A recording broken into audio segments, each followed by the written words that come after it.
सरकारच्या धोरणावर मध्यंतर पण होणार आहे। निवडणुकीच्या अगोदर या असलेल्या राज्याचे तत्कालीन मुख्यमंत्री उपमुख्यमंत्री सगळ्यांनी लाडक्या बहिणीची अगदी राखी बांधून घेतली।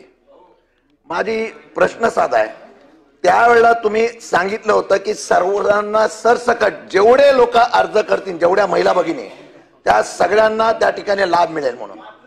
आणि मी माझ्याकडे कॉपी आहे, मी वर्तमानपत्राच्या कॉपी आहेत, वाटतं तुम्हाला मी बोलायला दिलं नाही। प्रश्न विचारा शिंदे साहेब। सभापती महोदय, सरसकट सगळ्यांना आम्ही लाभ देऊ असं जाहीर केलं।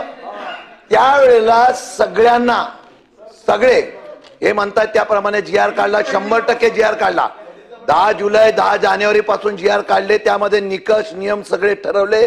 काही आमदारांना त्या ठिकाणी अध्यक्ष पण केलं समितीचं। मग तो निकष ठरवून जी नावं आली त्या नावामध्ये जे लाभार्थी झाले त्या सगळ्यांना निवडणुकीच्या अगोदर सरसकट दिलं। त्याला सांगितलं कोणाची नावं रद्द करू नका, आपल्याला निवडणूक जिंकायचं। माझा गंभीर आरोप आहे।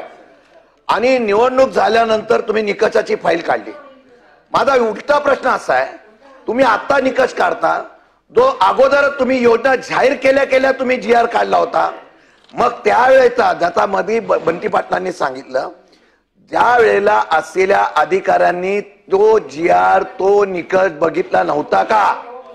मग ती यादी तुम्ही अप्रूव्ह केली, तुम्ही पैसे वाटले, सरकारच्या तिजोरीतले पैसे लाभार्थी नसलेल्या बहिणींचे तुम्ही जर वाटले असाल तर सरकार आणि तिथले अधिकारी दोषी आहेत।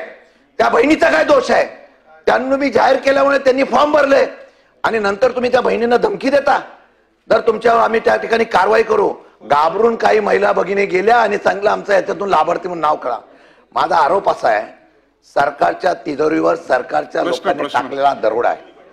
माझं स्पष्ट म्हणणं आहे की ज्या अधिकाऱ्यांनी चूक केली असेल, तो लाडक्या बहिणीची नाही, त्या अधिकाऱ्यावर तुम्ही कारवाई करणार आहात का?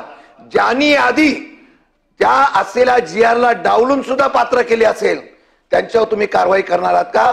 आणि हे करण्यासाठी सरकारच्या कोणी मंत्र्यांनी किंवा मुख्यमंत्र्यांनी किंवा सरकारमधल्या कोणी सांगितलं असेल त्याची तुम्ही चौकशी करणार आहात का? आणि जे लाभार्थी आहेत त्या लाभार्थ्यांची नावं आपण त्या ठिकाणी पहिलं उत्तर दिलं होतं, आम्ही पैसे वसूल करू, आता सांगता आम्ही पैसे घेणार नाही। मग तुम्ही त्या लोकांचे पैसे घेणार नसणार तर तुम्ही अपात्र ठरवलेल्यांना पात्र ठरवताय का?